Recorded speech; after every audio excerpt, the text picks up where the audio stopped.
Hello friends, welcome back to my channel. Today we are going to see chit-chat and margin questions of the lesson Think Before You Speak. Okay, so let us see first question of the chit-chat section. Okay, what is the first question? It is, do you write a diary?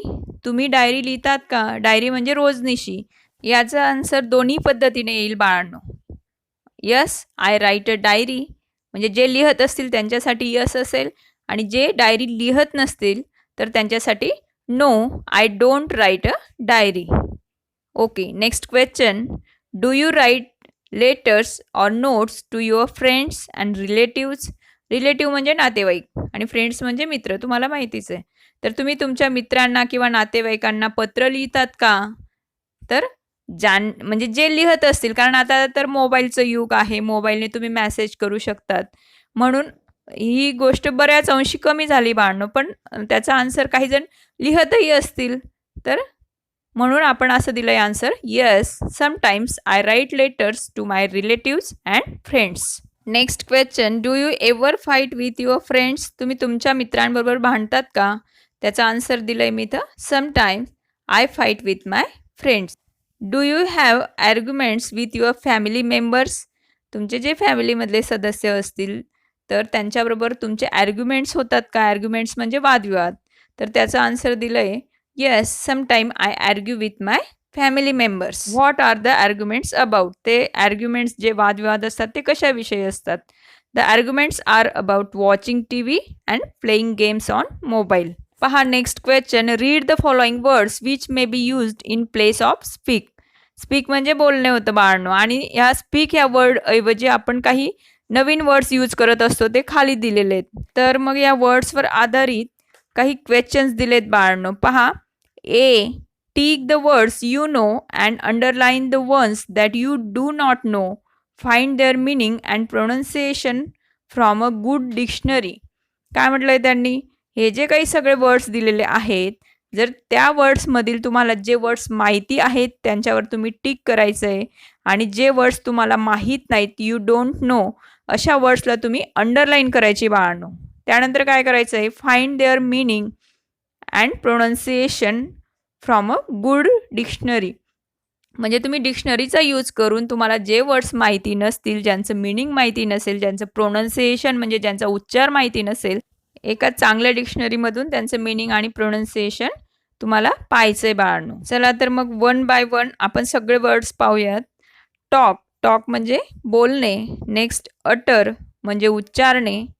Tail म्हणजे सांगणे. Announce घोषणा करणे. Declare जाहीर करणे. Voice आणि ब्रॅकेटमध्ये दिलं आहे and opinion etcetera.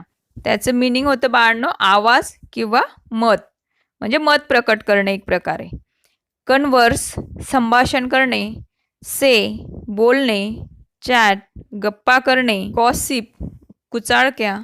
Lecture व्याख्यान. कम्युनिकेट म्हणजे संवाद साधणे. एक्सप्लेन स्पष्ट करणे. अपहोल्ड आणि ब्रॅकेटमध्ये दिलं आहे ॲन ओपिनियन एखादा निर्णय उचलून धरणे किंवा एखाद्याचं मत स्पष्ट करणे. सपोर्ट समर्थन करणे किंवा पाठिंबा देणे. फ्रेज कौतुक करणे. रेकमेंड सल्ला देणे. रिक्वेस्ट विनंती करणे. अर्ज उद्युक्त करणे. प्लीड वाद प्रतिवाद करणे किंवा बाजू मांडणे. इंट्रोड्यूस परिचय करून देणे. मेन्शन उल्लेख करणे. रेफर टू उल्लेख करणे किंवा संदर्भ देणे असाही होतो बेटा त्याचा अर्थ. डिस्कस चर्चा करणे. रिमार्क ऑन शेरा किंवा टीका करणे. रिब्यूक म्हणजे धमकावणे. कमेंट ऑन स्पष्टीकरण किंवा टीका. होल्ड रागाने बोलणे. चाइल्ड रागावणे. क्रिटिसाइज टीका करणे. बरेट खडसून बोलणे. पुल अप म्हणजे मध्ये थांबून दम देणे किंवा थांबवणे. रिप्रोच दूषण देणे किंवा दोष देणे असाही अर्थ होतो. ॲडमॉनिश ताकीद देणे. सजेस्ट सुचवणे. इंडिकेट दर्शवणे. मीन म्हणजे अर्थ किंवा मनात असणे. डिनोट अर्थ असणे, शो दाखवणे, रिफ्लेक्ट परावर्तित करणे किंवा पूर्ण विचार करणे किंवा मनन करणे, एक्सप्रेस म्हणजे व्यक्त करणे आणि रिव्हील म्हणजे उघड करणे. क्वेश्चन ए मधील आता फर्स्ट क्वेश्चन पाहूयात. Which of these words have a positive meaning. तर हे सगळे जे काही वर्ड्स पाहिले त्या वर्ड्समधील कोणत्या वर्ड्सला पॉझिटिव्ह मिनिंग आहे ते वर्ड्स आपल्याला सांगायचे तिथं. तर मी दिले आहेत खाली voice, converse, communicate, support, praise, recommend, request, suggest, express आणि से. ए मधीलच नेक्स्ट क्वेश्चन आहे. Which of these words suggest and unpleasant context. Unpleasant म्हणजे प्लीझंट नाही आहे, असा आनंददायक असा नाही आहे. कॉन्टेक्स्ट म्हणजे संदर्भ. तर असे काही वर्ड्स आपण खाली दिलेले आहेत ते पहा. Remark on, rebuke, comment on, scold, chide, gossip, criticise, berate, pull up, reproach, admonish. Question B दिला आहे. Try to translate these words into your mother tongue to show the different shades of meaning. तर तुम्हाला काय करायचं आहे, ह्या क्वेश्चनमध्ये म्हटलं आहे वरील जे काही वर्ड्स आहेत त्यांना तुमच्या मदर टंगमध्ये म्हणजे तुमच्या मातृभाषेमध्ये, कोणाची हिंदी असेल कोणाची मराठी असेल तर त्याप्रमाणे त्यांचं मिनिंग तुमच्या भाषेत रूपांतरित करायचे, ट्रान्सलेट करायचे तुमच्या भाषेमध्ये. Now let us see margin questions. Question first. Was Disraeli trying to give any scientific reason. म्हणजे डिझरेली एखादं वैज्ञानिक कारण द्यायचा प्रयत्न करत होते का. तर आन्सर आहे बाळांनो no. Disraeli was not trying to give any scientific reason about man having 2 ears and 1 mouth.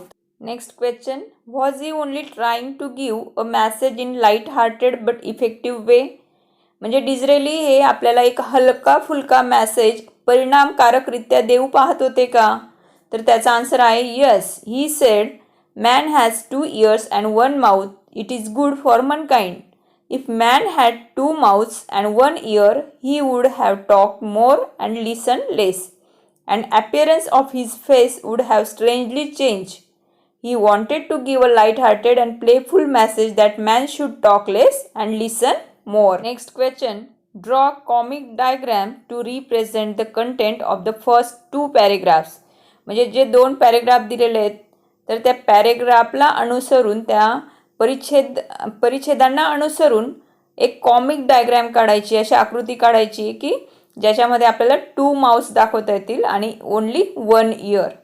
तशा पद्धतीने ही डायग्राम तुम्हाला दिसते बाळांनो. नेक्स्ट मार्जिनमध्ये गेस द मिनिंग ऑफ असं दिलं आहे बाळांनो. म्हणजे त्या जे काही वर्ड्स दिले आहेत त्यांचं आपल्याला मिनिंग गेस करायचं आहे. First, was taken aback. It means surprised or shocked. Second, stammered. It means said something with difficulty. म्हणजे एक प्रकारे तोत्रे बोलणे. नेक्स्ट, एक्झॉस्टेड म्हणजे व्हेरी टायर्ड, खूप थकलेला. थिंक अबाउट इट मार्जिनमध्येच दिलेलं आहे. तर काही क्वेश्चन्स विचारलेत आपल्याला तर प्रत्येकाचे आन्सर हे वेगळे वेगळे असणार आहेत बाळांनो. पण मी एक एक्झाम्पल म्हणून तुम्हाला त्याचे आन्सर्स खाली दिलेले आहेत. Do you remember someone speaking to you angrily without thinking. म्हणजे काही न विचार करता कोणी तुमच्याशी अगदी संतापात बोललं आहे का कधी. तर त्याचा आन्सर मी लिहिलं yes. Once my friend spoke with me angrily without thinking. Next question. What did you do on that occasion. Did you also speak angrily. मग तुम्ही त्या प्रसंगाला कसं तोंड देतात. म्हणजे तुम्ही काय केलं होतं. जर तुमच्याशी कोणी तशा पद्धतीने संतापाने किंवा रागाने बोललं असेल तर तुम्ही काय केलं. डिड यू ऑल्सो स्पीक अँग्रीली म्हणजे तुम्ही तशाच पद्धतीने रागात त्यांच्याशी बोलले होते का. तर त्याचा आन्सर मी दिले बाळांनो no. I didn't speak angrily. At first I try to understand the reason of her or his अँगर and then calmly solve the matter because I know that angry words lead to quarrels and fights. And last question. Discuss what you can do to control your anger. म्हणजे तुमचा राग किंवा संताप control करण्यासाठी तुम्ही काय करतात. Answer. If I get angry at that time I will try to keep calm to my self and try to solve the matter calmly. If that person is not ready to understand, then I leave the place immediately and forgive him or her.